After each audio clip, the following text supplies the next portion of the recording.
Bonjour, bonjour et bon réveil à tous. Merci de nous rejoindre en ce mardi 5 mars. C'est déjà le début du mois de mars, le mars bleu.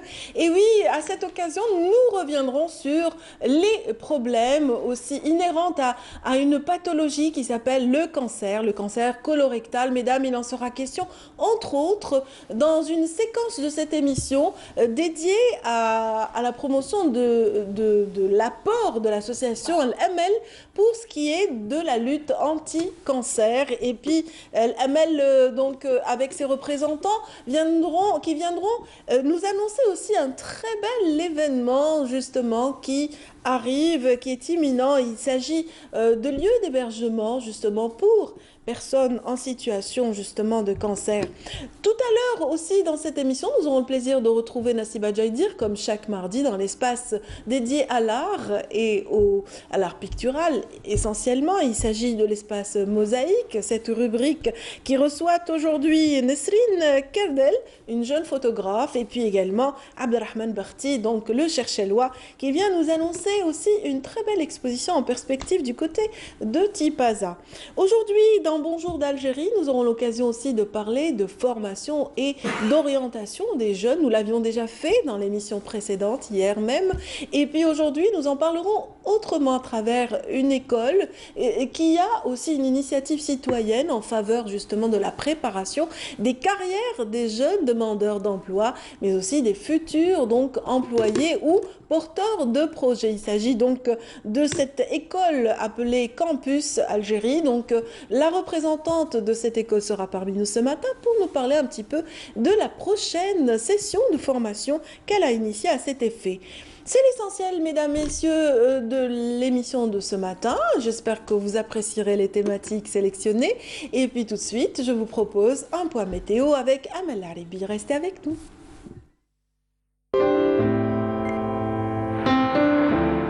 Suivez l'air du temps avec Mobilis.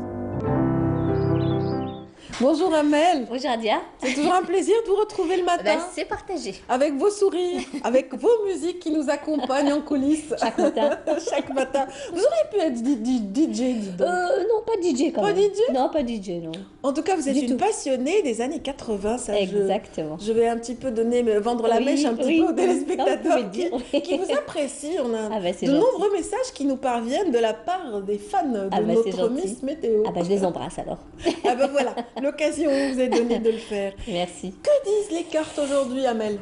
Du soleil partout. Ah oui, c'était un petit peu comme hier. Oui. Un peu moins de nuages encore. Un peu moins, non. Mais sans plus, hein. C'est pas des nuages importants. Hein. Ouais. Oui. Et lorsque ça bouge comme ça, les petites vagues au-dessus, donc au nord... Ça, c'est la brume. C'est de la brume. C'est de la brume. C'est tout ce qu'on a comme symbole. La brume, c'est dû un petit peu à la différence de température. Exactement. C'est ça. Exactement. Donc, il fait frais le matin. On a une température élevée pendant la journée. Et le matin, il fait très, très frais. Le matin et le soir, il fait très frais. Exactement. En fin d'après-midi, ça commence. Très bien. C'est pour ça que nos voitures, le matin, sont couvertes d'un voile brumeux. Oui, exact. Très bien. Merci en tout cas. Pardon de vous interrompre et de vous empêcher de démarrer. Allez-y. Avec plaisir. Merci. Merci Nadia. Bonjour à tous et bon réveil. Bien aujourd'hui, on aura de la brume matinale, mais locale sur pratiquement l'ensemble des régions côtières et dans les vallées. Puis le ciel deviendra dégagé à partiellement voilé durant l'après-midi sur les régions nord. Au sud, comme vous pouvez le voir, rien à signaler. Du soleil partout. Plus exactement, le sud-ouest, la Sahara, le Nord-Sahara, les oasis, le Sahara central, l'extrême sud, le Gartassili, le Sahara oriental. Les températures, quant à elles, plutôt agréables et douces pour la saison, avec toutefois un maximum de 25 degrés du côté de Relizane, 24 à Chleup, 23 degrés Oran et Mascara, 20 degrés Alger, Annaba, 21 Tizi Ouzou, également Albiod, 19 Sétif, 17 degrés à Batna, au sud 24 degrés à Biskra, Tamanrasset, Janet, 26 degrés Gardaïa, Béchar et Hassil Saoud Ouagla, 30 degrés à Tindouf, 29 Adrar Insalah et bien sûr le maximum 32 degrés Borj Beji Mokhtar et In Gazzam. Et comme toujours, une petite escale du côté de l'Europe où le ciel restera partiellement nuageux à Bordeaux, Marseille, Madrid, Rome, Berne également, Budapest et le temps restera nuageux et pluvieux à Londres, Paris, Copenhague, Prague, mais plutôt couvert à Varsovie, Dublin et Bucarest. Le soleil s'en donnera cœur joie du côté d'Athènes. Le mercure affichera 9 degrés à Varsovie et Prague, également Berlin, 6 à Copenhague, 12 à Londres, 14 à Paris, 11 à Berne, 17 degrés à Rome, 17 Madrid, Lisbonne et enfin le maximum cette fois-ci à Bordeaux avec 19 degrés. Voilà, je vous retrouve tout à l'heure juste après le journal télévisé de midi et d'ici là, très très bonne matinée.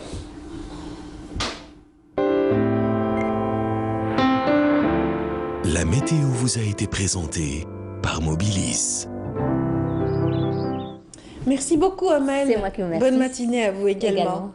Tout de suite, je vous invite à découvrir, ainsi que les téléspectateurs qui sont avec nous ce matin et que nous remercions d'être là, de découvrir un univers particulier. C'est un sculpteur qui a choisi de s'attaquer au métal. Au métal récupéré d'ailleurs. C'est pas facile de Oui, travailler le métal. Ce n'est pas facile du tout de travailler le métal. Il le fait avec beaucoup de passion, beaucoup de ferveur. Il crée tout un univers à lui seul. Et puis, bien sûr, il est artiste peintre, mais on oublie quand on voit ses sculptures, on oublie un petit peu ses peintures, ses aquarelles et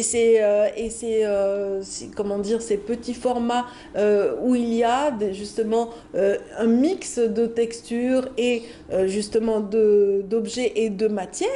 On les oublie complètement, on les occulte quand on voit ces sculptures, c'est assez particulier. Et tout de suite, sans rien dire de plus, voici les images pour raconter l'histoire de Mustapha Bousta.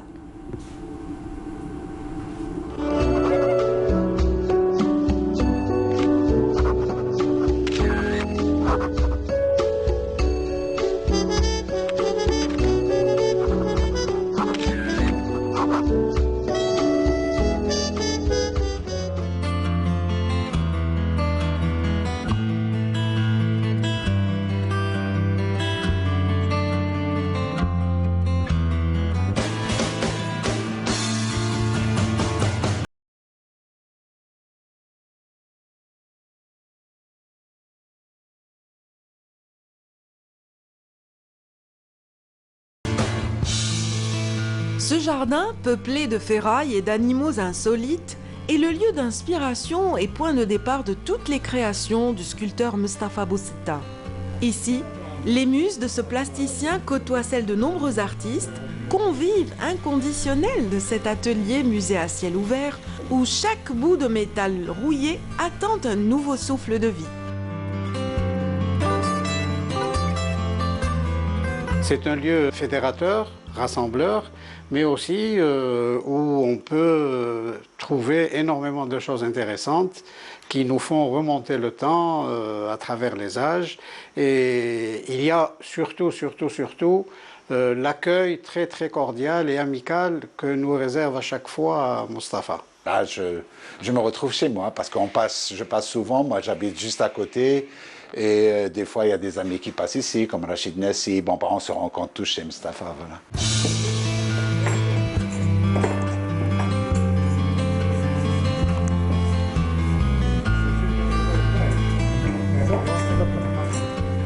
La sculpture, c'est un des aspects de la richesse intérieure de Mustapha, parce que avant qu'il ne s'adonne à la sculpture et à la réalisation de ces animaux immenses, gigantesques, et il a toujours aimé ce qui est ancien, ce qui est patiné, ce qui est travaillé par le temps. Et cet amour des objets anciens complète un peu et vient en sous-bassement de ce qu'il fait actuellement. J'étais déjà sculpteur en fait. Je faisais de la restauration de meubles. Mon métier était antiquaire, restaurateur. Et donc, je savais ce que c'était que la sculpture au départ. Ça ne m'est pas tombé comme ça d'un seul coup sur la tête. La peinture, oui, c'est venu, je ne sais pas comment, mais ça s'est imposé à moi. Plus je peignais, plus j'avais l'impression de faire de la sculpture. j'utilise beaucoup de matière. Et je me suis dit, il faut que je le fasse, c'est pas possible. Je ne vais pas garder ça en moi comme ça devait sortir. Il y a un côté autodidacte que j'adore, moi.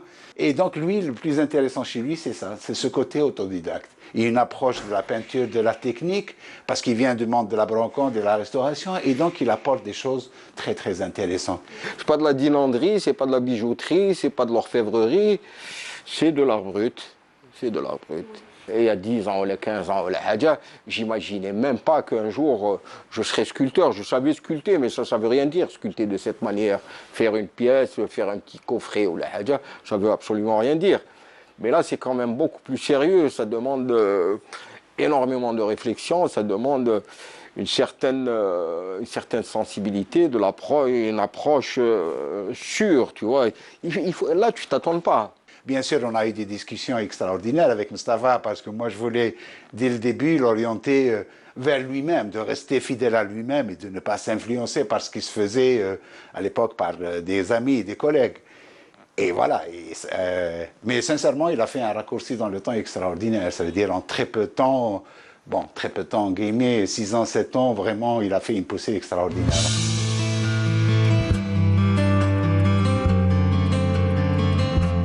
Des chevaux d'un autre espace temporel côtoient en ces lieux des autruches audacieuses, des courges imposantes et autres forces de la nature, tel cet hippopotame observant tranquillement son maître et ses acolytes.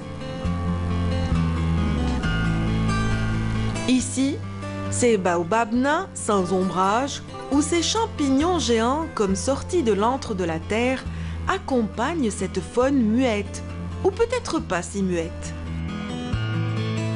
Ces sculptures, ces animaux-là, je crois qu'ils véhiculent quand même un message qu'on peut appeler subliminaire parce que cette faune que l'on regarde, c'est pas tellement la faune zoologique, mais c'est la faune de la société telle qu'on l'aperçoit actuellement. Dans les dédales du temps, avec qui Boussetta entretient de longs dialogues, l'artiste marque quelques escales inspirées de l'actualité du pays et du monde.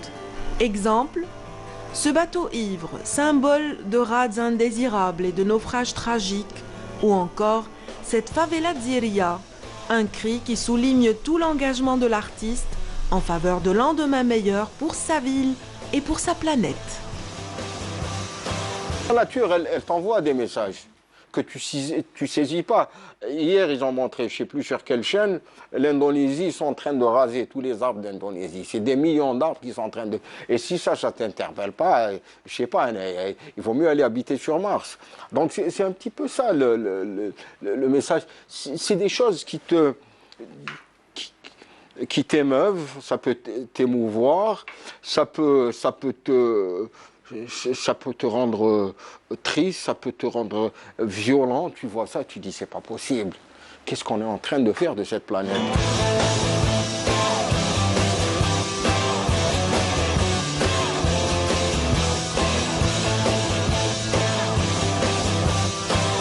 Quand tu vois la Casbah, dans quel état on a mis cette Casbah, qui est une merveille, tu ne peux pas rester insensible. Et donc j'ai décidé de faire une Casbah, une favela Algérie pour jouer un petit peu avec les mots. Ça fait trop mal, tu vois, de voir la Casbah. C'est un monument classé, enfin c'est pas un monument, c'est un site classé par l'UNESCO. Donc tu as envie de faire des choses, tu as envie d'interpeller les gens.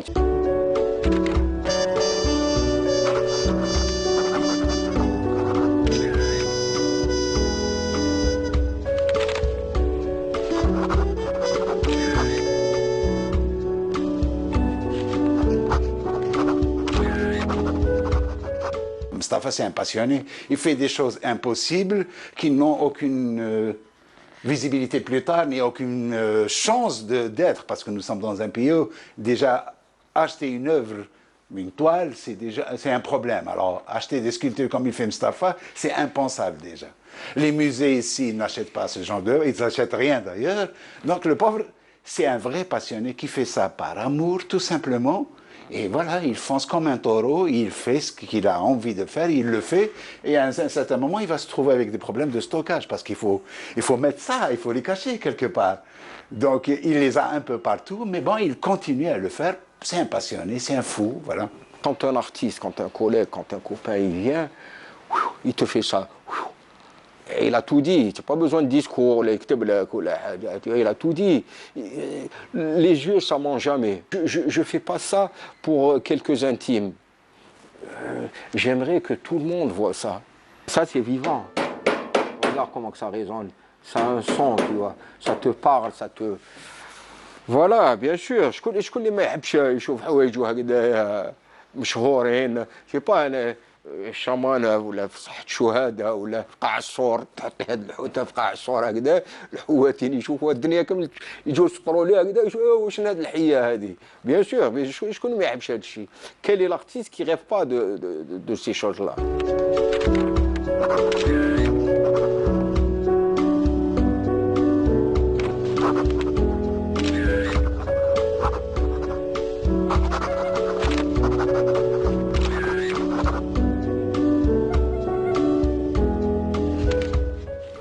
Donc c'était ça l'empreinte de Mustapha Bousseta, un sculpteur pas comme les autres. Tout de suite, mesdames, messieurs, nous avons le plaisir de recevoir deux dames qui nous viennent et qui sont représentantes de l'association Al-Amel, qui œuvre en faveur des personnes atteintes de cancer. Il s'agit donc de Nora Bouzida, bienvenue. Merci. Et puis également de madame Hamida Khattab. Bonjour. Bienvenue, vous êtes la secrétaire générale de l'association Amel. Tout à fait. C'est bien. Et donc, dans cette association, vous avez pour habitude justement de sensibiliser, d'intervenir dans les médias en faveur justement d'une prise de conscience autour de cette maladie qui est le cancer. Donc, cette fois-ci, on vient en plein mois de mars.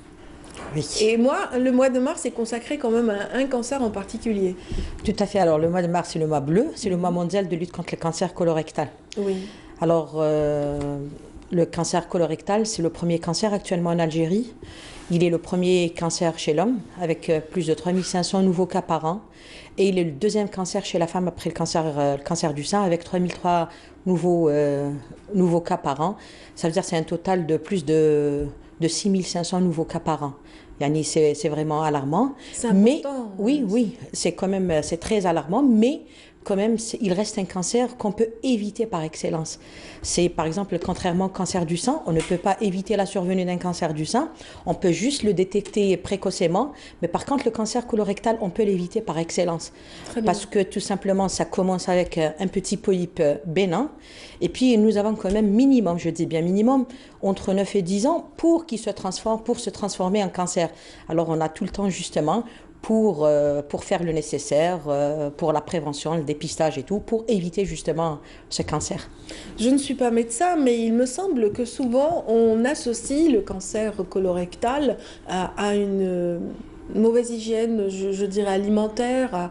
Il y a des causes quand même qui sont derrière ce cancer en particulier, qui peuvent être évitées aussi en amont. Est-ce que vous confirmez? Tout à fait, tout à fait. Alors le cancer... Alors d'abord le premier facteur de risque. Aussi. Oui, le premier facteur. Le tabagisme aussi. Tout à fait. Alors le premier facteur de risque, c'est l'âge. Dès qu'on a 50 ans déjà, on est prédisposé à faire un cancer colorectal. C'est pour ça le dépistage est conseillé à partir de 50 ans. Et puis, par exemple, pour certains qui ont déjà, par exemple, un membre proche de la famille, à savoir les parents ou les sœurs, les frères et tout, qui sont déjà atteints d'un cancer colorectal, on a déjà une prédisposition.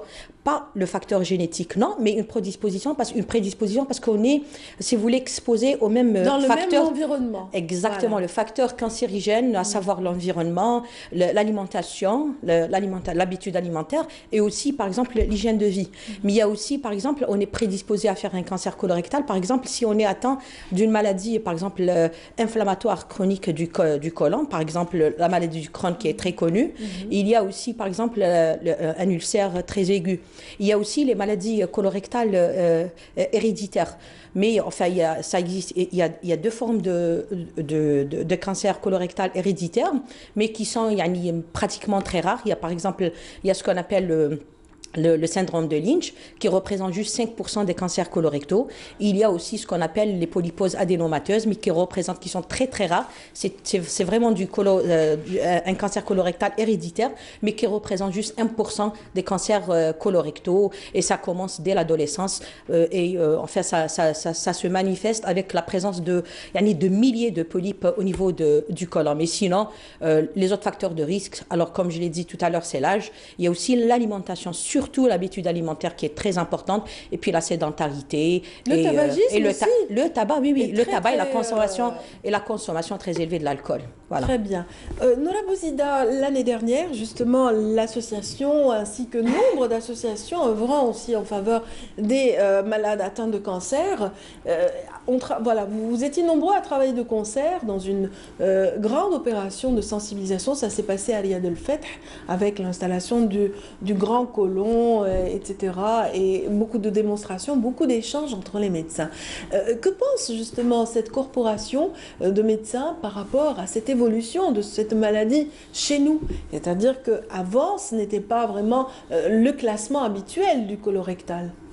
Bien sûr. En fait, nous, en tant que membres de l'association Al-Amal, nous devions de faire notre travail qui est celui de la sensibilisation, de la prévention, et donc de participer aussi et d'organiser, comme nous le faisons pour le cancer du sein, en tout cas d'essayer de participer à l'organisation du dépistage. Maintenant, l'année dernière, en fait pas seulement l'année dernière, parce que nous avons commencé à tirer la sonnette d'alarme quand nous, sur le terrain, on voyait le développement de ce cancer parmi la population algérienne. L'année dernière, on a constaté par les chiffres qu'il est devenu le numéro 1 chez les hommes et le numéro 2 chez les femmes. Donc nous avons tout de suite pensé à intégrer tout le mois de mars dans notre programme de communication et de sensibilisation, donc le mois bleu, le mois de mars bleu. Et donc c'était cette opération du côlon géant, on l'appelle le côlon géant, donc qui est une espèce de côlon sur 22 mètres, n'est-ce pas?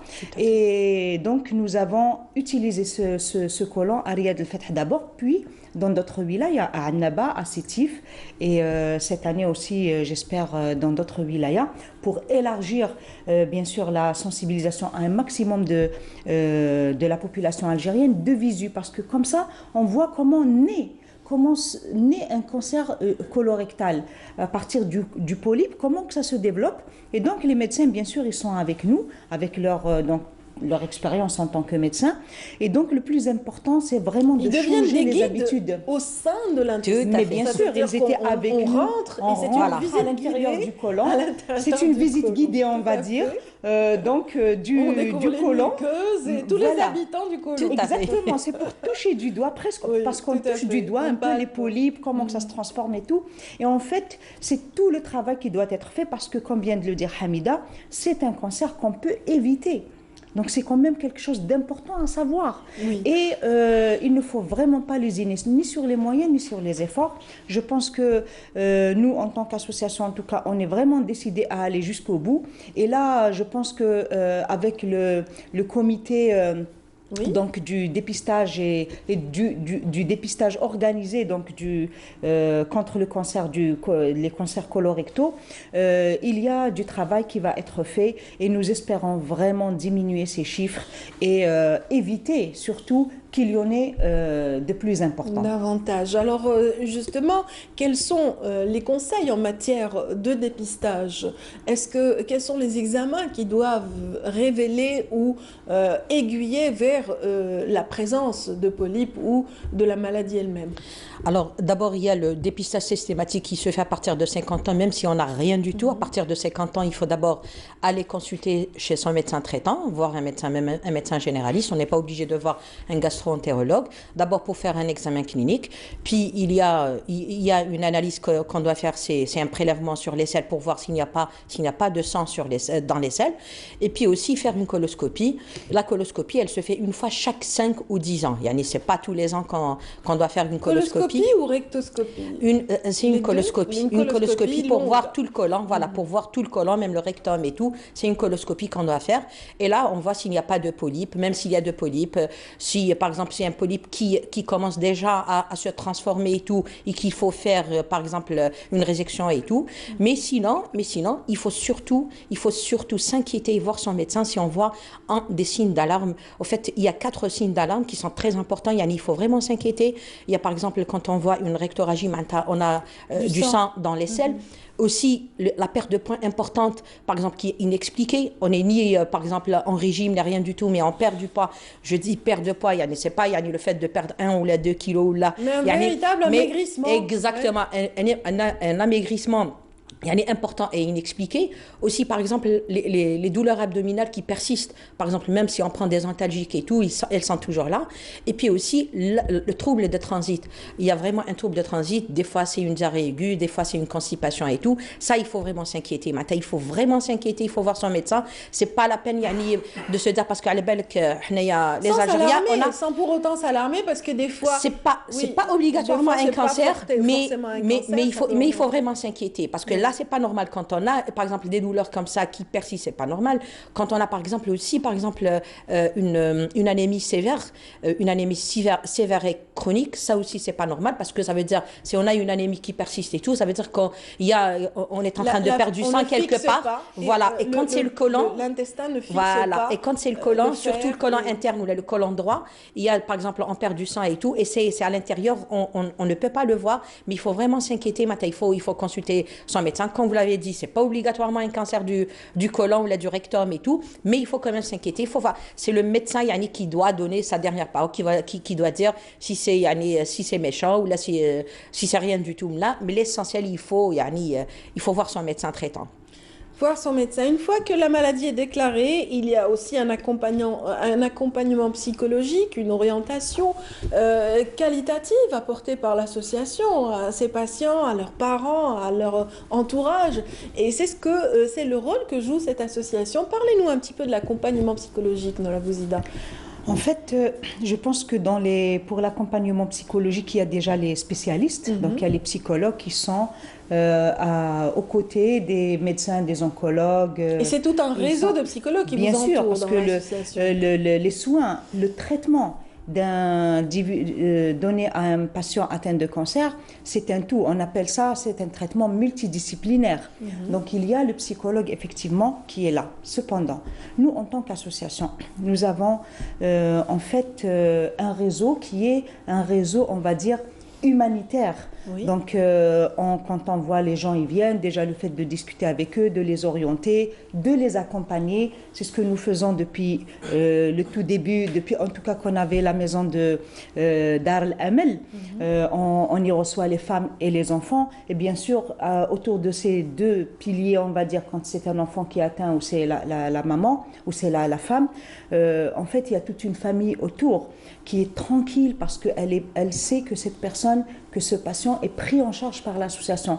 Donc nous les accompagnons, ne serait-ce que pour leur cure quand ils sont ici présents avec nous, mais en même temps, nous les accompagnons par la discussion, nous les accompagnons par l'orientation surtout, et aussi par l'accompagnement, même matériel pour les plus démunis. On a des conventions avec les cliniques de radiologie pour les aider financièrement à faire face aux coûts, toutes les dépenses voilà. À cette maladie. Et en même temps, il y a toute une équipe qui est là, qui est bénévole, qui s'occupe d'eux, on va dire de A à Z jusqu'à ce qu'ils terminent leur cure quand ils sont ici sur Alger. Et bien sûr, en tout cas, c'est très beau d'avoir choisi comme ça, comme label Al-Amal, l'espoir pour ceux qui ne connaissent pas. Parce que quand l'association a été créée, je crois que c'était peut-être le mot d'ordre. Parce que en fait, à ce moment-là, c'était dans les années 90, en 1994. Exactement. Donc quand même, à ce moment-là, la situation était beaucoup plus difficile que maintenant. Absolument. En fait, il fallait d'abord, parce que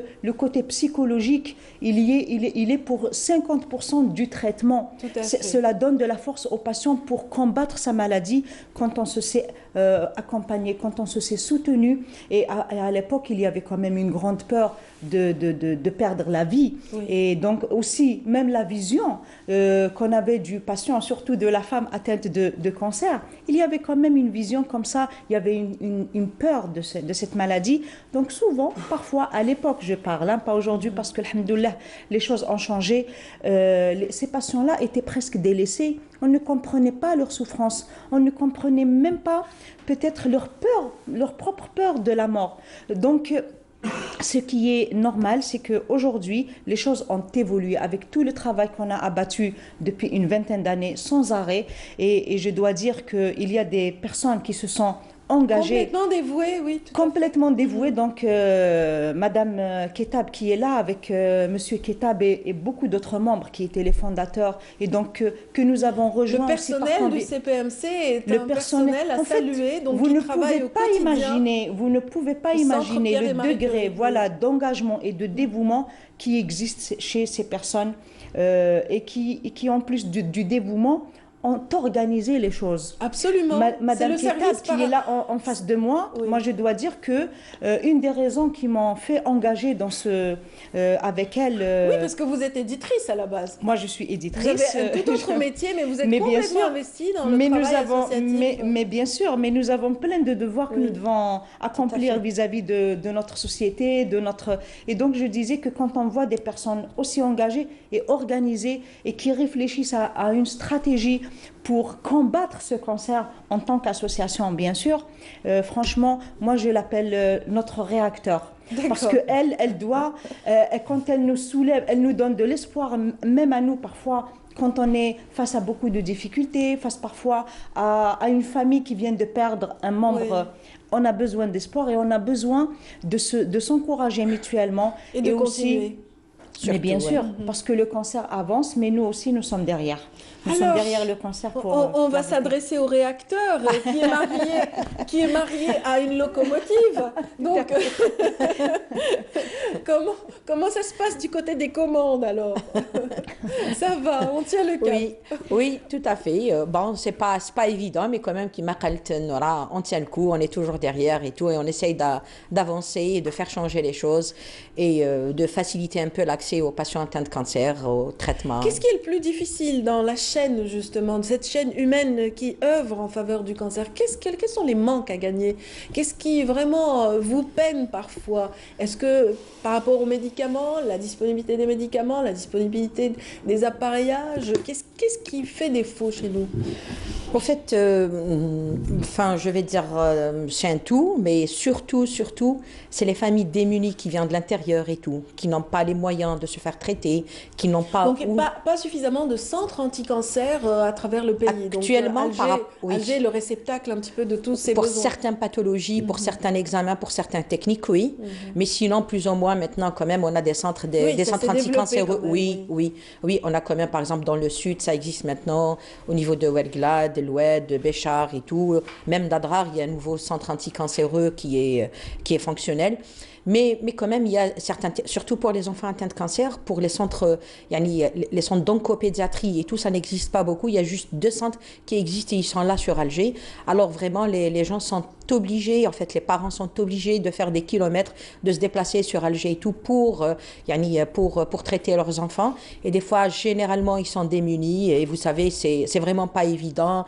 Et nous avons justement reçu sur ce même plateau récemment donc, les initiateurs, donc les blidéens qui se sont lancés dans la création de cet hôpital oncologique en faveur des enfants. Donc, que pensez-vous de cette initiative, de cette idée? Au fait, le problème aujourd'hui, c'est pas la structure, mais surtout l'équipe pluridisciplinaire, spécialisée dans la prise en charge des enfants atteints de cancer, parce qu'on n'a pas beaucoup d'oncopédiatres, on n'a pas beaucoup d'équipes paramédicales justement qui s'occupent des enfants et tout. Vraiment, on a un manque. Alors, il faut surtout se focaliser sur la formation de cette équipe pluridisciplinaire pour pouvoir, parce que là, comme je viens de le dire, il y a des CAC un peu partout, dans tous les wilayas. Maintenant, on est je pense à 17 CAC quand même qui sont fonctionnels et tout, mais il n'y a pas au sein de ces CAC... Ça reste insuffisant, sur 48 wilayas, 17... Oui, il y a des 17 qui sont fonctionnels, mais il y a 4 qui seront inaugurés incessamment, il y en a vers le mois de juin. différent. Mais le plus important, justement, il y a déjà des cas, les 17 CAC qui sont déjà fonctionnels, mais il n'y a aucun service d'oncopédiatrie au niveau de ces CAC, y compris le CPMC. Imaginez le CPMC, le Centre Pierre et Marie Curie, qui est un centre national de référence, mais il n'y a pas un centre d'oncopédiatrie, il y a juste une unité d'oncopédiatrie qui est doté juste de 7 lits d'hospitalisation. Vous imaginez, un centre comme le CPMC, il y a juste 7 lits d'hospitalisation pour les enfants cancéreux, il n'y a pas un service d'oncopédiatrie. Alors vous imaginez, c'est vraiment pas, pas évident pour pouvoir prendre quand même. On a 1500, on a 1500, oui, on a 1500 nouveaux cas de cancer chez l'enfant chaque année, et quand même c'est important, et il faut faire le nécessaire justement pour pouvoir les prendre en charge. En tout cas, on espère que le projet aboutisse, que le premier hôpital justement d'oncologie enfantine aboutisse du côté de Blida. Et puis, vous faites énormément aussi pour la prise en charge, l'hébergement des familles justement lors de cette cure, comme vous disiez. Ce n'est pas une cure, ce n'est pas une sinécure du tout. En fait, c'est vraiment une cure pénible que de faire de sa chimiothérapie dans un centre comme l'hôpital Pierre et Marie Curie ou ailleurs. Donc vous, en tant qu'association, vous avez pensé à cet accompagnement qualitatif par la création de centres d'hébergement également. Donc où en êtes-vous à ce titre-là? Oui, nous avons déjà Dal-Amel, d'ailleurs, Nora a parlé tout à l'heure d'Al-Amel qui existe depuis 2006. C'est une maison d'accueil où on héberge les femmes et les enfants qui viennent de l'intérieur du pays pour faire les cures de chimiothérapie, surtout en radiothérapie, parce que comme vous le savez, pour faire son traitement de radiothérapie, on est obligé de rester minimum 2 mois sur place, parce que des fois ça varie entre 10 et 25 ou 30 séances et tout, alors on est obligé de rester sur place, et quand on vient de l'intérieur, mais plus ou moins maintenant, comme je vous l'ai dit là, tout à l'heure, il y a maintenant des centres anti-cancer un peu partout. Quand même, maintenant, ils viennent surtout pour des contrôles, ou là plutôt pour des rendez-vous de chimiothérapie, ou là. Oui. Voilà, et bientôt, vous allez acquérir un nouvel espace également. Oui. Ça m'a été un petit peu vendu. Oui, c'est un centre d'accueil pour les enfants atteints de cancer, Inch'Allah, qu'on va inaugurer, Inch'Allah, incessamment. Ça va être, Inch'Allah, si tout va bien, la semaine prochaine. Je vais laisser Nora en parler. Allez, un petit mot par rapport à cela. Voilà, en fait, ça vient dans la continuité du travail qu'on fait avec les enfants depuis toujours. Donc, il y a le Kids Club qui était installé à l'intérieur même du CPMC pour offrir aux enfants qui viennent se faire soigner au centre Pierre et Marie Curie d'avoir des instants de bonheur, je vais dire, hors de la structure médicale.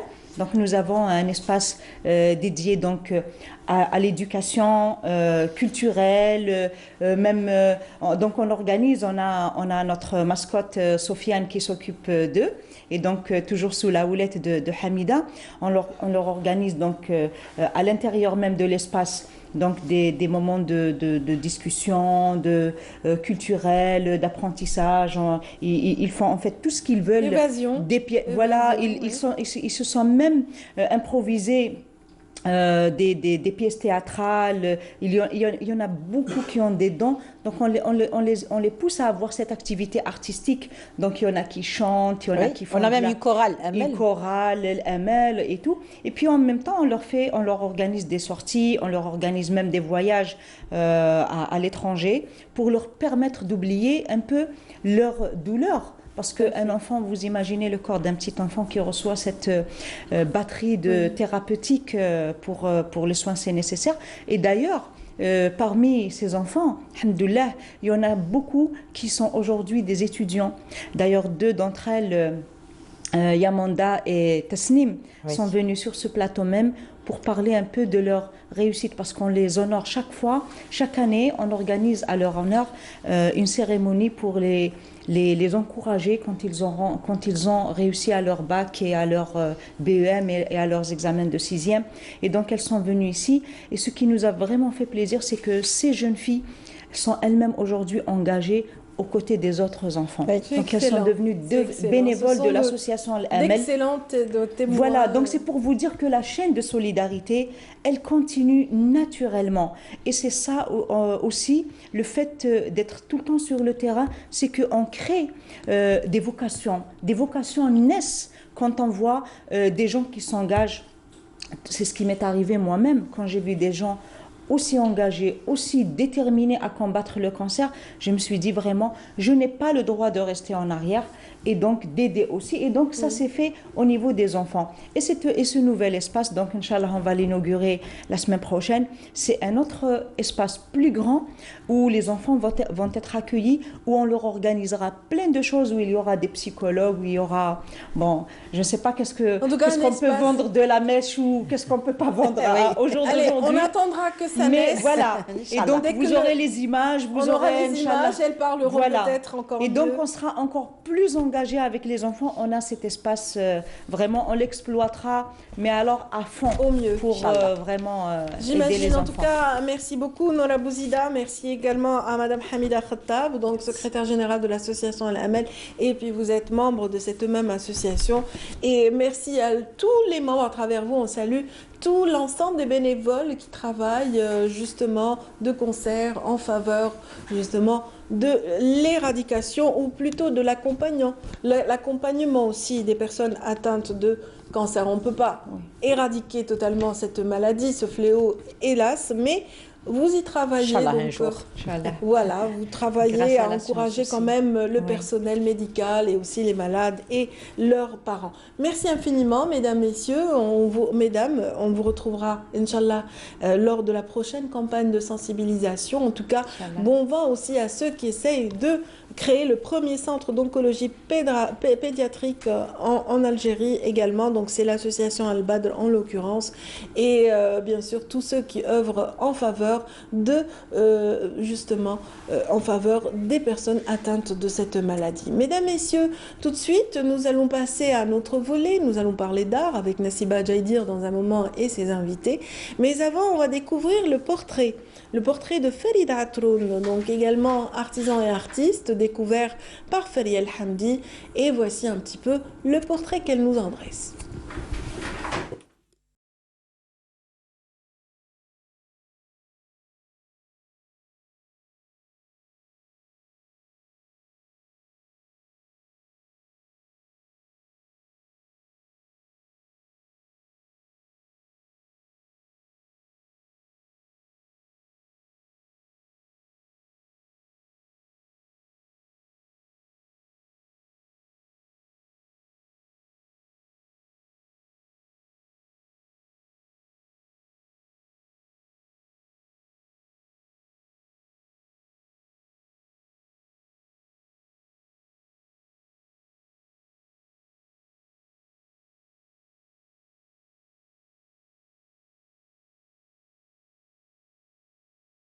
Galé et moi-même, c'est une histoire vraiment très très ancienne puisque je suis né à Sidaïch où l'oued de Soumam passait jusqu'à se desservir à Béjaïa.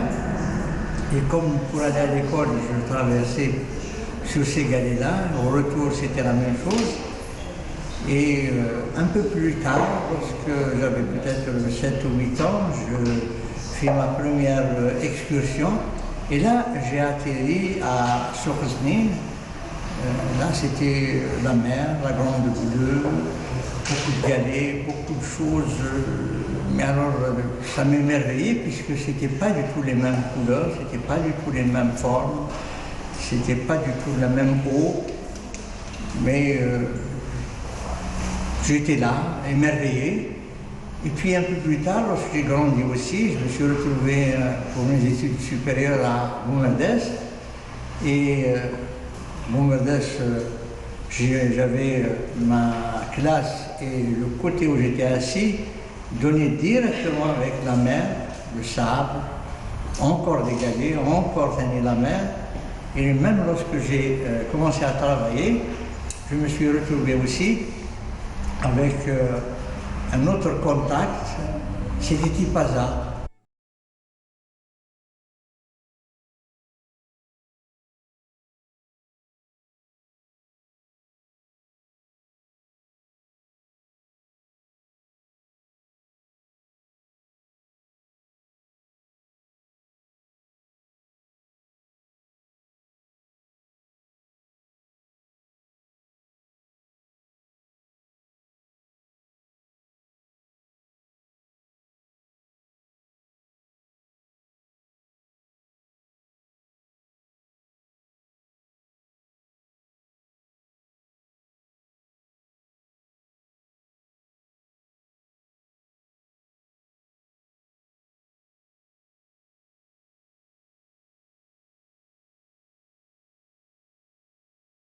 atelier pour enfants.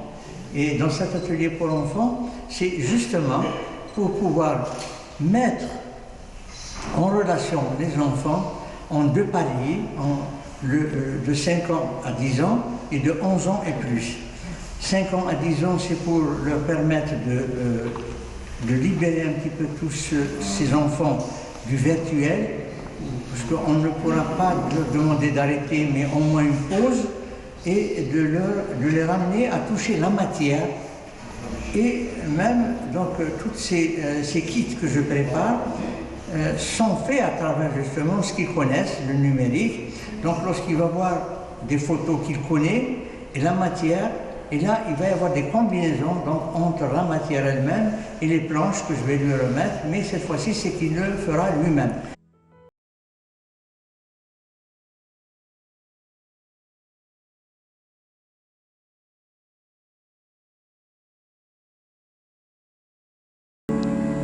Des objets travaillés avec finesse et doigté. Ce sont des pièces uniques. Le galet, le caillou, un objet offert par la nature qui ne laisse aucun enfant indifférent. J'ai séparé deux recherches, l'une qui allait dans les us et coutumes et l'autre qui allait dans le sens des sites et monuments.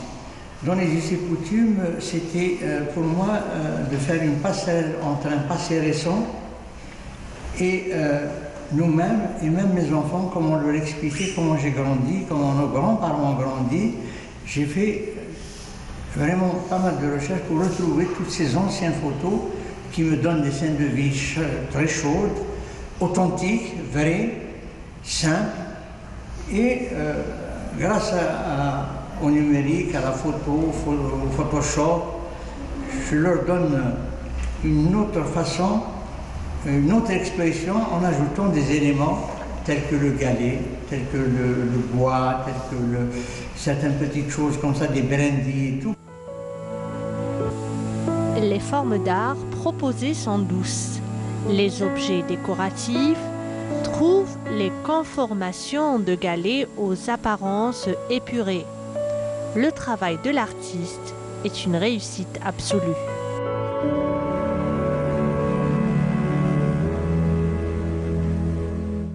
Merci à Farid El Hamdi de nous faire découvrir ce passionné, Farid Atroun.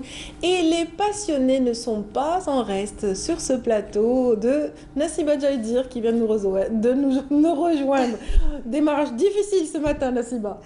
Bonjour Adia, bonjour à vous tous et ravi de vous retrouver tous les mardis. Je cale sur un mot sur 5 aujourd'hui. Ah bon? Qu'est-ce qui se passe? Je sais pas. Pas assez dormi peut-être, ça arrive, mais bon. Je me suis réveillée en forme pourtant. Ah bah pourtant, vous avez l'air en forme. Non, j'étais super en forme ce matin, mais je pense que c'est interne.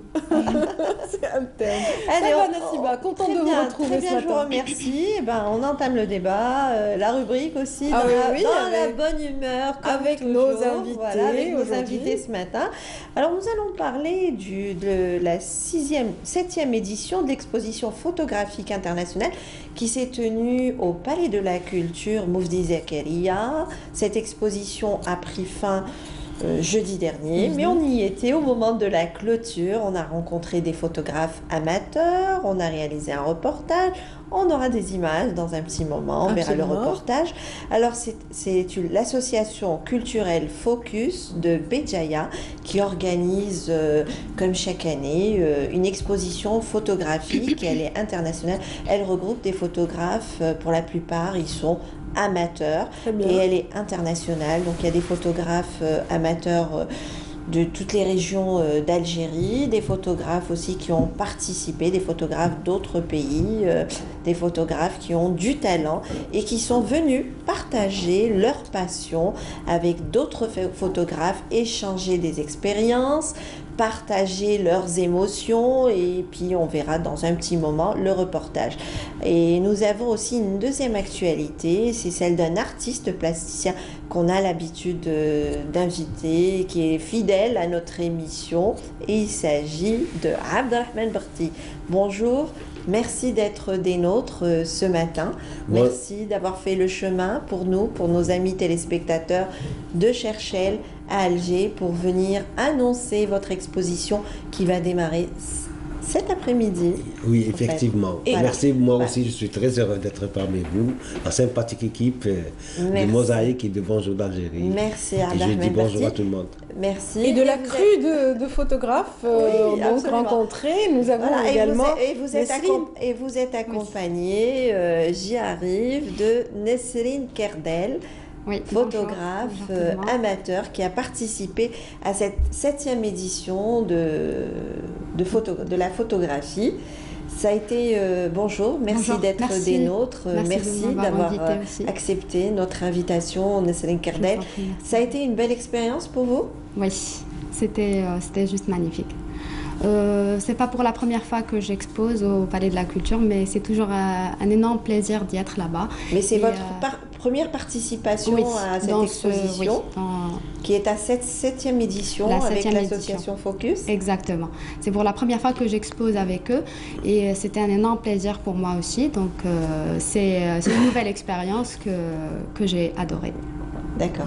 Alors vous avez participé, il y a une cinquantaine, ce qu'il faut retenir, c'est qu'il y a une cinquantaine de photographes qui ont participé à cette exposition.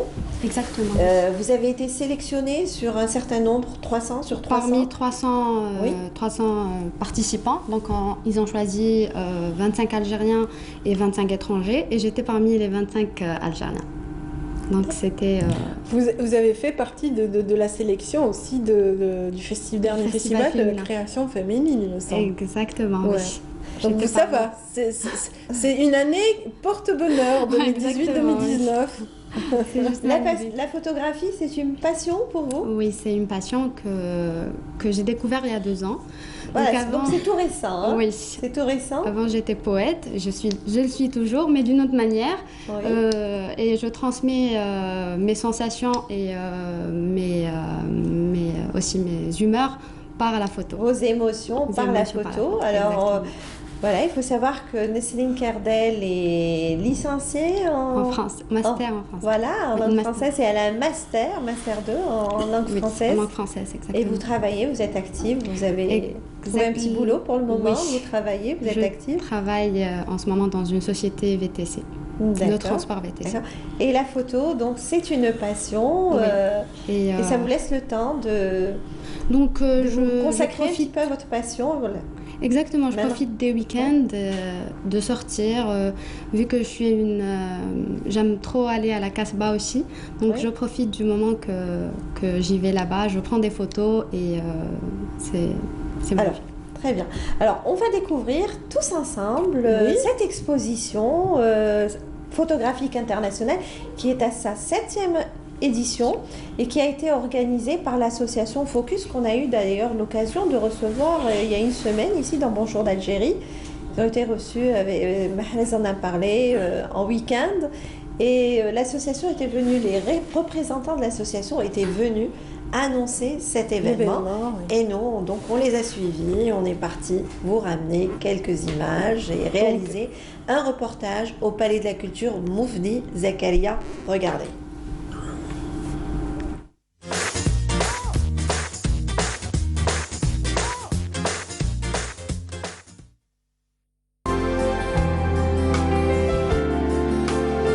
À la galerie d'art Beya, on rend hommage à la femme. Les images sont signées par des photographes algériens et étrangers. Organisée par l'association Focus de Béjaïa, cette exposition est à sa 7e édition. Pour la circonstance, une cinquantaine de photos ont été sélectionnées. Chacune d'entre elles nous livre un regard et une émotion. Un regard porté sur une femme, une culture et une société. J'ai choisi un portrait d'une femme derrière les barreaux. Avec son regard et la main, on voit qu'elle est prête à changer le cours de sa vie en réalisant ses rêves. Donc ça fait 2 ans que j'exerce ça, donc là c'est juste une passion, mais j'aimerais bien développer cette passion et pourquoi pas, ça sera mon gagne-pain. Tout en exprimant des ressentis, des instants immortalisés, des images dont on peut en décortiquer les détails. Dans cette exposition, chacun de ces photographes affirme sa personnalité et sa sensibilité. Ils y mettent une histoire, un vécu ou une expérience. Selon les inspirations des uns et des autres, des coups de cœur dans l'air du temps. Une photo, une histoire qui nous questionne quelquefois.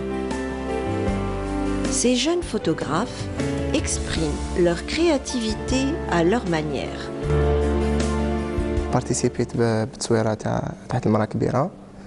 Mon regard s'est porté sur cette dame qui malheureusement vient de nous quitter. Elle était handicapée. Elle passait la majeure partie de la journée devant la porte de la maison. J'ai été très touchée. C'était une voisine. J'ai essayé de lui apporter un peu de réconfort toutes les fois où je passais par là, ne serait-ce que par un sourire ou une parole douce.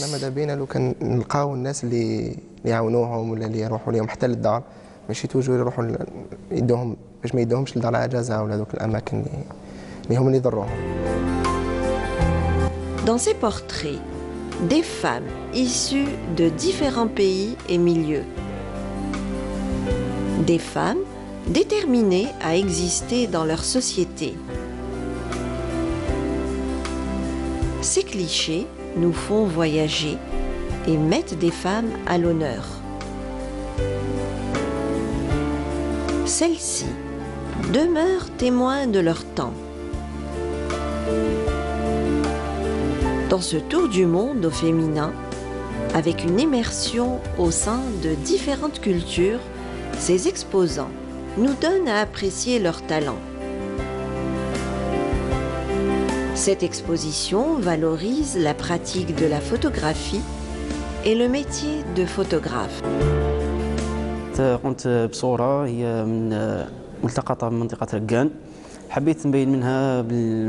À travers cette photographie, je rends hommage à la femme. Dans la joie ou la tristesse, celle-ci a toujours eu cette force et cette énergie pour aller de l'avant et au-delà. Quelle que soit sa condition sociale, la femme demeure très courageuse et se lance des défis.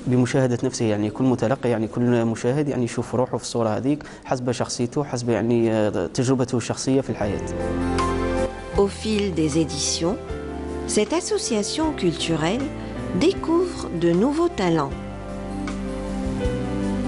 Des talents prometteurs qu'elle met en avant en partageant leurs photos. Une image, un rendez-vous d'échange et de passion. Pour une meilleure visibilité de la jeune scène, cette exposition se veut aussi itinérante. Elle sera présente dans d'autres villes d'Algérie.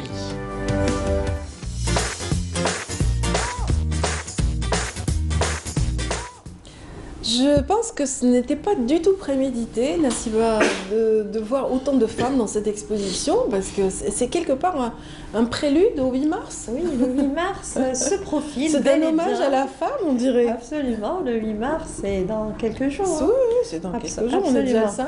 Voilà, et cette exposition, elle est itinérante, je le disais dans le reportage, donc prochaine étape, ça sera Sétif, et puis après, elle va se balader, cette exposition, dans d'autres villes d'Algérie. Alors, Abdelrahman Berti, quel regard vous portez sur cette exposition, Cette exposition, bien sûr, c'est révélateur, parce que la femme, elle est incontournable. Ce n'est pas 15 jours dans la... c'est nous, la femme, c'est la vie. Chaque jour, on rencontre notre mère, notre femme, notre épouse, nos sœurs. Donc la femme, elle est incontournable, et je dirais même, la femme, c'est le centre de l'univers. Voilà. On dit que l'homme, c'est le centre de l'univers, mais moi, je dis que c'est la femme, c'est le centre de l'univers, car c'est elle qui nous donne la vie. Voilà. Absolument, c'est bien dit, Abdelrahman Barti. Alors, une image, une femme, c'est le titre générique de cette exposition. Donc, chaque année, cette exposition photographique internationale qui est à sa 7e édition.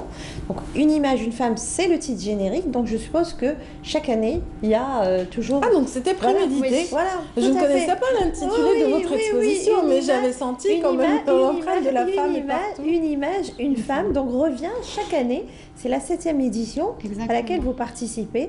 On a vu ce portrait de femme que vous avez réalisé un instant, immortalisé, un moment d'émotion. Derrière les barreaux, qui rêvassait, qui était là, qui regardait au lointain son regard. Très belle photo. D'ailleurs, je ne sais pas si on peut revoir cette photo. Certainement qu'on va la revoir, mais voilà, dans un petit moment. C'est aussi une très jolie femme, vraiment, qui se cache derrière ces barreaux. Vous la connaissiez pas, vous étiez de passage. Là aussi, on a le reflet du barreau d'âge. Là, c'est une autre photo. Là, c'est une autre photo, oui. Que vous n'avez pas exposée au moment de l'exposition, mais on va voir la photo derrière le barodage de la femme dans un petit moment. D'accord. Donc, j'ai choisi ce portrait parce que je vois que c'est vrai que la femme en ce moment fait des miracles. On voit qu'elle est dans tous les domaines. Elle est émancipée, on la retrouve un peu partout. Mais reste qu'il y a des représentations négatives. Et en fait, je veux exprimer par cette photo qu'on peut y aller au-delà des représentations négatives. Voilà. C'est-à-dire qu'il y a encore des baraudages et des barrières à briser. À dépasser, à briser, exactement. Des tabous, des barrières. Exactement. Et donc on veut les surpasser et pour que la femme, en fait, elle va avoir une autre vie où tout est permis, on va dire. Dans cette photo, je dirais même qu'il y a des baraudages épidermiques. Oui, voilà. Voilà, il y a eu d'autres photographies exposées. Oui, donc il y en a une qui vous a particulièrement interpellé dans cette exposition. Ah ben c'est contagieux, vous voyez, Nassiba. De temps en temps, un petit mot qui glisse. Et ben voilà, on trébuche. Par rapport à là, la femme a disparu, on voit des agrumes. Ah d'accord, là on revient à la nature morte. Nature morte, exactement. Oui, ça c'est une nature morte que vous n'avez pas exposée, mais vous avez bien voulu partager ce matin avec nous, avec nos amis téléspectateurs. Exactement. C'est une nature morte. Oui. Mais donc, sinon, il y a une photo dans ce salon, dans cette exposition. Là c'est une femme encore. Là, c'est une femme aussi. Oui. C'est une photographie. Street photographie, oui. Voilà. C'est une mendiante? Non, pas du tout. Forcément. Elle était en train d'expliquer que voilà, on a travaillé dur et en fait, elle nous racontait sa vie. Et donc, on a profité du moment qu'elle nous racontait ça à prendre la photo. Elle vous a interpellé. Elle vous a interpellé par ce fait. Voilà, il y a une autre photo à vous aussi, une photographie. Ouais, ça, c'était pendant le 5 juillet. 5 juillet, il y avait un défilé. Exactement. Donc, j'ai profité de l'occasion et je suis descendue sur Alger pour prendre des photos. Ah, très bien. Donc, ce qui fait que dès qu'il y a quelque chose qui vous interpelle, vous sortez votre appareil photo. Et là, c'est, j'imagine, lors d'une cérémonie. Exactement, oui. Voilà. La tradition le veut, le henna, Donc, je profite de chaque occasion, en fait, de prendre des photos et de les garder. Pour moi, pour des proches aussi, et de les partager lorsqu'il y a un événement. Un événement, d'accord. Alors, la femme, je reviens vers vous, Abdelrahman Barti. En tout cas, merci pour ce que vous faites. Merci à vous. Vous avez du talent, bon courage et bonne chance. Alors, je reviens vers vous, Abdelrahman Barti. Vous allez exposer cet après-midi. On sait aussi que la femme est très présente. On va voir dans un petit moment défiler des œuvres à vous. On va vous voir. On va voir quelques images. Alors, la femme est très présente et elle occupe un bon espace dans votre travail. Évidemment, parce que notre société, c'est une société profondément matriarcale, où la mère est une personne sacrée. Là, la mère est une personne sacrée et notre femme et nos sœurs, C'est-à-dire, dans nos coutumes, la femme est sacrée, est très... il y a même ce sentiment presque exagéré de la protéger. C'est pour cela qu'il y a des fois qu'il y a des problèmes. Ça freine des fois l'évolution de la femme, mais ça reste toujours que la femme en Algérie, et c'est la figure de proue dans toutes les mutations de l'Algérie. Elle est toujours à l'avant-garde. Voilà. Et puis surtout, la plus belle femme du monde, c'est la meilleure, c'est notre Algérie. Cette belle Algérie que j'invite les Algériens et les Algériennes à faire du jour du 8 mars une très belle fête en Algérie. L'Algérie, c'est un jardin. Et les femmes, c'est des belles fleurs multicolores. C'est ça. Il faut qu'on fasse de l'Algérie un beau jardin. Et la femme, elle est incontournable dans toutes les luttes, dans toutes les mutations de la société algérienne. Justement, voilà. à l'occasion justement de la journée internationale qu'on s'apprête à célébrer dans quelques jours, vous allez exposer cet après-midi au complexe culturel du Chenois. C'est un bijou. Oui. Organisé par l'Office national de la culture et de l'information, l'ONCI. Alors, des nouvelles créations, d'anciennes créations? Oui, il y a, moi, les plus anciennes, elles datent d'une année. C'est-à-dire, c'est mes œuvres, toutes les œuvres, elles datent de 2017, 2018, 2019. On sait que vous êtes très prolifique. Voilà, je travaille tout le temps. Et en plus, vous êtes en retraite actuellement, donc vous avez le temps de vous consacrer à votre passion. Vraiment. Vous qui avez enseigné par le passé, vous avez enseigné... Je suis resté toujours enseignant, je n'ai pas voulu avoir des promotions pour être un directeur ou bien, je suis resté toujours enseignant pour être tout près des élèves et puis pour avoir il y a 4 vacances en année, donc ça m'a servi d'exposer et tout. C'est une fonction, la profession de l'enseignement, elle m'a beaucoup aidé pour m'épanouir dans ma peinture.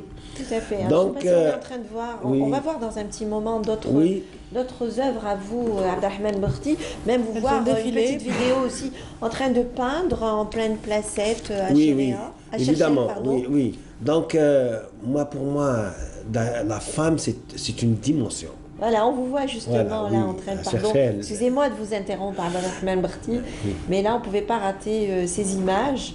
C'est pendant la période estivale, donc vous vous donnez à fond à votre passion dans le grand jardin de Cherchel. Oui, c'est magnifique. Juste mitoyen au musée, et puis qui est juste à côté de la bibliothèque communale de Cherchel. Là, vous organisez chaque année les expositions culturelles nationales. Exposition l'été. Rencontre d'été. Rencontre d'été, voilà. Rencontre d'été. Donc, il fait bon de vivre en Algérie. On a un très beau pays, c'est pour cela qu'il faut le conserver, c'est-à-dire l'Algérie doit être toujours belle. C'est une femme, c'est la plus belle femme du monde, l'Algérie. Elle est belle, elle est féconde, elle a donné beaucoup de grandes personnalités à l'humanité.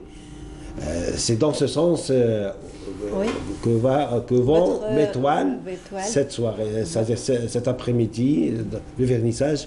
C'est dans ce sens. Pour moi, la plus belle femme, c'est l'Algérie. C'est l'Algérie, voilà. Vous avez vu défiler ces images maintenant, il y a un petit moment. Alors, quel regard vous portez sur son travail? C'est pour cela que je vous ai dit, j'aime la photo. Voilà, c'est dans le surréalisme. C'est dans le surréalisme. J'ai adoré. Franchement, c'est merci trop beaucoup. Beau. Merci beaucoup. Et je vous félicite parce que c'est rare qu'on trouve. De toute façon, j'espère, j'invite le public à venir voir cette exposition parce que la culture, c'est le dernier rempart contre l'obscurantisme. Est-ce que ce portrait est récent, Abdelrahmane Très récent, Berti? très récent. On l'a senti tout de suite. Très récent. Il y a une fraîcheur dans ce portrait et des couleurs que vous avez introduites, une palette ça ne ressemble pas peut-être. Ça ne ressemble pas aux palettes habituelles. C'est automnal. Moi, j'ai réagi selon les saisons. Oui. Moi, je ne peux pas peindre du bleu en automne. D'accord. Mais le printemps, je ne peux pas peindre du gris. Il y a des œuvres aussi en noir et blanc. Vous avez utilisé... C'est l'encre de Chine, oui. L'encre de Chine. Des fois, vous utilisez le fusain aussi. Le fusain, l'acrylique, mais surtout le rotring, le rapido avec l'encre de Chine. J'adore l'encre de Chine. Voilà. Et vous savez, les points... Justement, celle-là. Les pointillés, comment je les fais? Oui. J'écoute le shabi. Ah. Alors, chaque tac de derbouka, c'est un point. D'accord. Donc, quand je suis en train de peindre au rythme de la derbouka d'une qasida de shabi. Vous travaillez en musique. Oui. Vous travaillez en musique. Oui, oui. J'adore, moi, j'aime la musique algérienne. J'adore le melouf, j'adore les issawa. Je rentre en transe. Un grand mélomane. Quand je peins, j'aime écouter Farghani ou bien Hachmi Garwabi ou l'Anka. Je rentre dans cette chanson et puis... Et c'est une famille d'artistes. Voilà. Sa fille Hania aussi qui est dans la musique. Votre frère Baziz, Oui. c'est une famille d'artistes. J'imagine quand vous vous rencontrez tous, toute la Ça famille doit se être rencontre. Ça met de l'ambiance. Ça doit être beau. On hein, s'était les rencontres imprégné familiales. de la culture parce que même mon père, là, il était un chanteur en Chabi à Cherchel. Et puis Cherchel, c'était le jasmin, c'est magnifique. Une ville d'art et d'histoire. Voilà, voilà. Et puis derrière Abdelrahman Berti, il y a une grande dame aussi. Hein, Ah oui, dans les coulisses, qui la ramène oui, avec c'est ma lui. femme que je salue. Yamina, Madame Berti, qu'on salue ce matin. Elle m'a supporté, voilà, hein. Vous savez, parce que c'est pas facile à l'artiste. Qui vous encourage, Elle aussi était enseignante. Hein, Oui, elle des était années, enseignante. Elle a enseigné On s'est pendant connus des en années. enseignement. Oui. Voilà, Donc, et puis il y a ma mère aussi. Votre maman. Qui est la pierre angulaire, c'est-à-dire c'est La le source sommet, d'inspiration. oui. Ma mère, et je suis toujours un bébé pour elle. Ah, d'accord. Et puis il y a cette jeunesse, hein. Faut pas l'oublier, Nasrin Kardel, qui est pleine de passion, pleine d'énergie. C'est l'espoir de l'Algérie, la Fraîchement jeunesse. sortie de l'université, et qui se passionne aussi pour la photographie, hein, Vous avez des projets, d'autres ambitions Oui, en fait, j'essaye de prendre des photos et je profite quand il y a des expositions, mais aussi, pourquoi pas, avoir mon propre gagne-pain, excusez-moi. Oui, vous le disiez dans le reportage. Oui, et alors donc, c'est faire mon d'ouvrir. propre travail et c'est d'ouvrir mon propre studio. Inch'Allah, pourquoi qui pas sera artistique, qui aura un côté artistique, mais aussi un gagne-pain. Inch'Allah. On vous souhaite bon courage, bonne chance, et que vos souhaits se réalisent, que vos projets se concrétisent, Inch'Allah. Inch'Allah. Alors, cette exposition, donc, je le disais, elle est itinérante. Prochaine étape, c'est Tif, il y aura d'autres wilayas. Mais en attendant, il y a l'exposition de Abdelrahman Berti. Oui. Rappelez rapidement le rendez-vous, s'il vous plaît. Aujourd'hui, c'est le 5 mars, aujourd'hui au complexe culturel du Chenois, moi, Abdelwahab Salim. Donc, soyez nombreux. J'invite mes amis qui peuvent faire le déplacement. À partir de quelle heure? À partir de 14h. Très bien. Donc maintenant, je vais partir à chercher pour me préparer et tout. Ah oui, Donc, bon voyage c'est de un combat, retour. c'est un, comment dire, un parcours de combattant, mais c'est avec plaisir. Je le fais surtout pour l'Algérie. Oui, j'espère. Où je souhaite que le peuple algérien s'épanouisse dans les côtés positifs et que l'Algérie reste comme l'a toujours été une grande nation. Une grande nation. Inch'Allah. Celle qui a fait Jugurta, Abba Ramdan et Mhidi et tous les autres. Et Jamila Bouhirad et Hassiba Ben Bouali et toutes les autres. Et notre aïeul, Fatma Soumer. Voilà. Inch'Allah. Inch'Allah.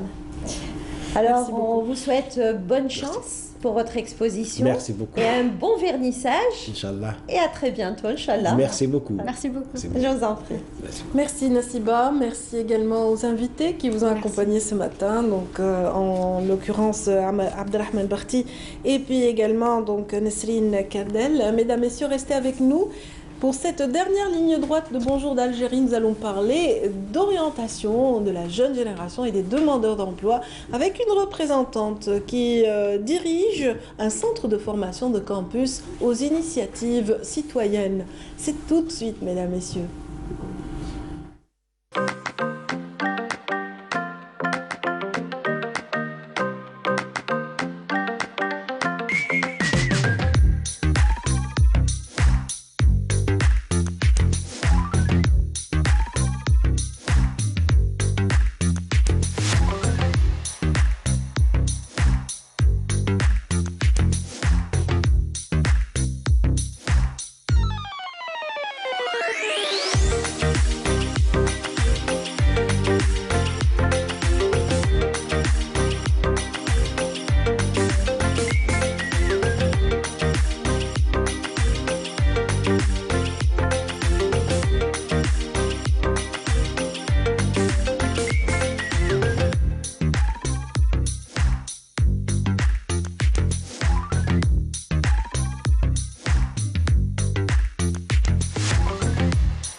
disais il y a un instant, mesdames, messieurs, donc nous allons parler cette fois-ci d'un centre de formation, de campus en l'occurrence, et sa représentante et directrice est parmi nous. C'est un centre de formation aux initiatives citoyennes. On va comprendre tout cela avec Linda Belkacem. Bienvenue. Merci, bonjour. On est très heureux de vous retrouver. Vous avez parlé de formation lors d'une rencontre récente consacrée justement aux demandeurs de travail. C'était il y a un mois à peu près. Oui, effectivement, il y a à peu près un mois, puisque c'était les 3 derniers jours du mois de janvier. Très effectivement. Bien. Oui, donc votre participation a été d'une grande efficacité à cette occasion-là. Oui, ça nous a permis de confirmer un certain nombre de choses, notamment le gap entre demandeurs d'emploi et employeurs. Donc on va en parler dans le cadre de cette émission. Gap n'est pas un terme français, donc on va essayer de donner la différence. Oui, effectivement. La différence. C'est quand même un clivage, disons. C'est-à-dire qu'il y a une nécessité de mettre en lien effectivement des demandeurs d'emploi, qui soient primo-demandeurs d'emploi, jeunes diplômés ou en reconversion professionnelle, et des entreprises qui emploient, qui recherchent des compétences. Et effectivement, il manque ce lien, exactement, ce maillon entre les deux parties. Très bien. Et donc, ça vous a poussé un petit peu à une réflexion et aussi à une action concrète par rapport à ce gap. Exactement. Alors, effectivement, notre centre de formation se veut avant toute chose un centre de formation citoyen, vous l'avez très bien dit. Donc nous considérons que nous avons une responsabilité et nous devons être un acteur sociétal dans ce sens-là. Et l'idée, c'est de mettre beaucoup de pragmatisme, de faire des actions pragmatiques, simples et efficaces. Et on a mis en place début janvier, fin décembre, début janvier, ce qu'on appelle un CDC, un centre de développement de carrière, effectivement. C'est vrai que c'était le maillon qui manquait aux jeunes qui aspirent justement à une carrière, à une réussite dans leur carrière professionnelle. Et c'est vrai qu'il y a quelques années, je sais pas, moi, personnellement, j'aurais espéré avoir quelqu'un pour me dire comment remplir un CV ou comment diriger mon interview, mon casting au sein de la télévision. J'aurais aimé qu'il y ait quelqu'un pour m'orienter, me dire un petit peu l'attitude à adopter lors de cette première rencontre, premier contact avec mes employeurs. C'est exactement, vous mettez le doigt sur effectivement la difficulté qu'un jeune entrepreneur ou un jeune diplômé a. Quand j'ai entrepreneur, on pense aux startups puisqu'on en accompagne certaines sur ce volet-là. Si vous voulez, il y a un vrai manque au niveau de ce qu'on appelle, alors c'est un terme en anglais, soft skills, mais c'est l'attitude en entreprise. Et on a développé avec notre CDC une boîte à outils, on peut appeler ça une boîte à outils, qui permet à tout demandeur d'emploi d'avoir des outils pour pouvoir trouver son emploi. Alors pas simplement trouver un emploi, mais trouver l'emploi qui lui correspond.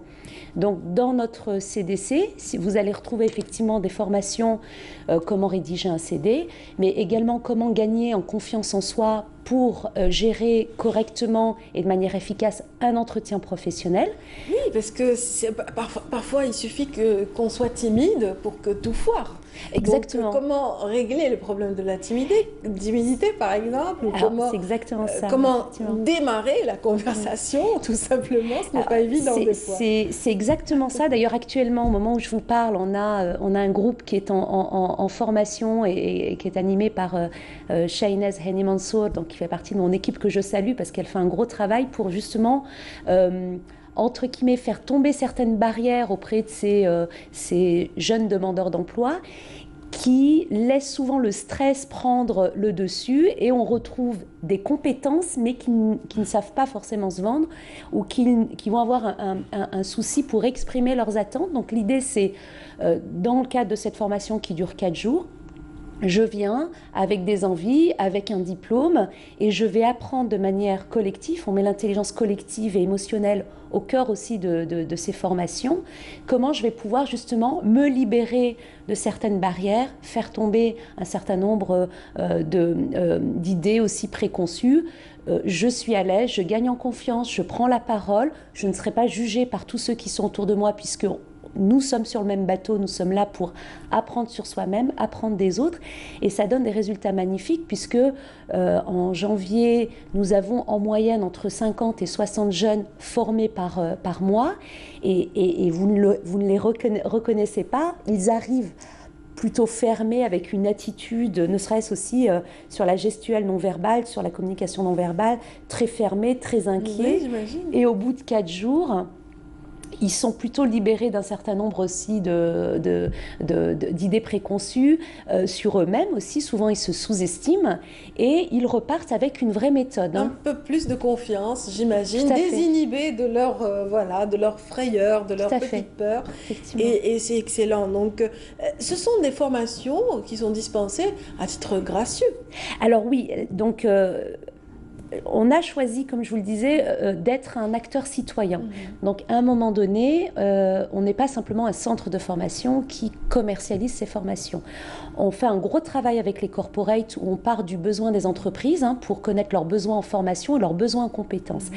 Et en face, si vous voulez, on a des demandeurs d'emploi et on a pris le parti d'offrir ces formations à ces jeunes diplômés en lien aussi avec les acteurs économiques, pour pouvoir aussi jouer notre rôle d'acteur citoyen et sociétal en se disant, eh bien, à un moment donné, il faut bien aussi pouvoir offrir un certain nombre de choses, mais avec avec une méthode, une certaine rigueur. C'est-à-dire, c'est pas parce que c'est gratuit que ça ne vaut rien. Non. Bien au contraire, c'est gratuit, mais on a une méthode, on a des tests psychométriques, on a une vraie méthodologie pour pouvoir transmettre cette boîte à outils à ces demandeurs d'emploi. Et on considère qu'en tant qu'acteur sociétal et citoyen, on se devait de participer aussi à cette montée en compétences auprès de ces jeunes-là. Pour nous, c'était important. Oui, c'était important. Le lancement s'est fait en 2019 pour ces centres un premier centre de développement de carrière. Donc, une notion nouvelle qui est une plus-value pour le marché algérien, le marché de l'emploi. Et qu'en pensent justement vos partenaires habituels, ces entreprises aussi que vous avez l'habitude de conseiller? Alors, comment trouvent-ils effectivement, sur Alger, c'est une initiative nouvelle puisque notre centre existe depuis un an. Mais on a vraiment je suis donc associée avec Mohamed Yahyaoui qui a un centre de développement de carrière et de formation sur CETIF. On a déjà du recul depuis un certain nombre d'années.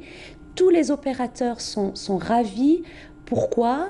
Parce qu'un opérateur économique, une entreprise, recherche des compétences pour accompagner sa croissance.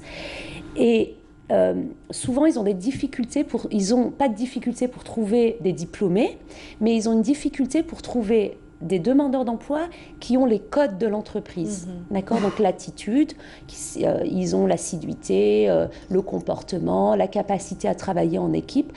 Toute cette partie soft, en fait, soft skills, ce qu'on appelle soft skills, donc toute cette partie liée à l'attitude qui leur manque. Donc les opérateurs ne peuvent être que satisfaits de ce type d'initiative parce qu'on leur prépare, si vous voulez, des futurs collaborateurs qui vont dès le départ, en fait, maîtriser un certain nombre de codes et qui vont leur permettre d'être tout de suite opérationnels. Il y a le savoir-être et le savoir-faire. Donc le savoir-faire, ils ont l'expérience. Il est acquis quelque part, mais le savoir-être, exactement, n'est pas toujours une évidence. Exactement, c'est exactement ça. Donc c'est effectivement, que ça soit sur Sétif ou Alger, perçu de manière vraiment très satisfaisante, avec cette valeur ajoutée de faire des formations pratico-pratiques. C'est essentiel, hein. On n'est pas dans des formations académiques, pas du tout. On est dans des mises en situation, on est dans des simulations d'entretien, on est dans des tests psychométriques qui vont déceler votre personnalité.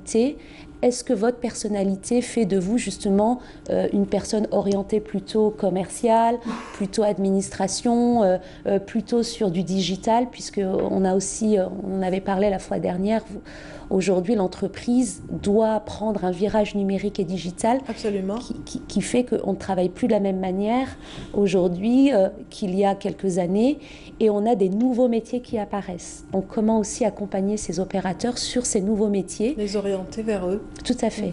Absolument. Et donc, si je suis demandeur d'emploi, quelles sont mes chances d'aboutir à cette formation offerte par The Campus? Alors, c'est très simple. On a à peu près 25 places chaque semaine pour donc des demandeurs d'emploi, primo-demandeurs d'emploi et jeunes diplômés. Donc on reçoit les candidatures par le biais donc soit d'un formulaire qui est rempli en ligne ou sur notre boîte mail. On va étudier donc les candidatures pour aider en priorité les primo-demandeurs et les jeunes diplômés. Et ensuite, on a 25 places. On sélectionne donc 25 candidats. Dossiers. Mais l'idée, c'est aussi de donner un timing, une échéance aussi pour les autres candidats, de manière à le faire chaque semaine. Donc, on veut donner une chance à chacun des candidats et chacune des candidates de manière à pouvoir l'accompagner. Donc c'est échelonné sur toutes les semaines à venir.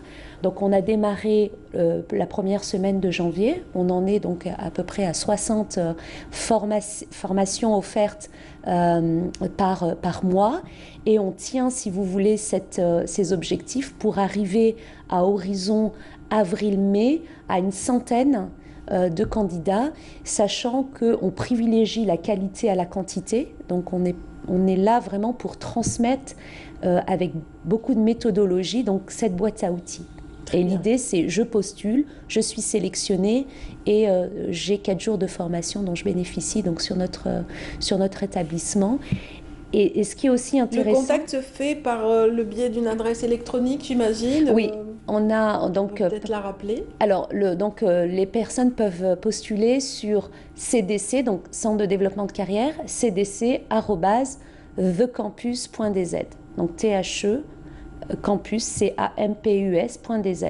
Donc, très bien. Mais si on vient d'horizons différents, de filières différentes, la formation est la même, c'est-à-dire qu'elle n'est pas thématisée.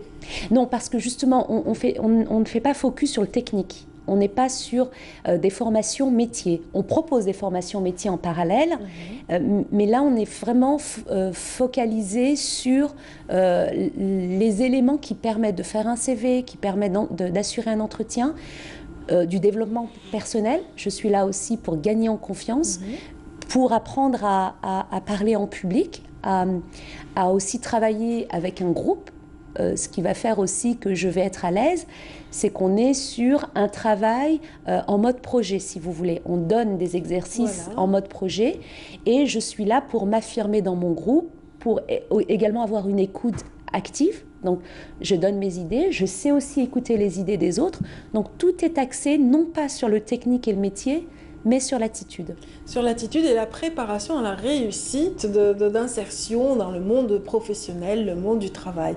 Voilà qui est dit par rapport à cette initiative citoyenne de votre établissement. Il s'agit du centre de formation de campus. Vous êtes Linda Penkassem, merci de nous avoir permis de découvrir tout cela. Et j'espère qu'ils seront nombreux à rejoindre justement ce peloton de petits primo-demandeurs d'emploi ou jeunes diplômés, effectivement. Voilà, on commence un petit peu à s'habituer à ce jargon et j'espère que eux aussi pourront acquérir les codes, les jargons nécessaires qui leur permettront justement de s'exprimer au mieux face aux futurs employeurs. Merci encore une fois, Linda Penkassem, et merci à tous ceux qui nous ont suivis ce matin. Bonjour d'Algérie, donc c'est encore demain. L'émission revient et reprend dès demain 8h, 9h30, cette fois-ci avec ma collègue Amel Almi pour l'essentiel de l'actualité en matinale. Merci de nous avoir suivis et passez une excellente journée, mesdames, messieurs.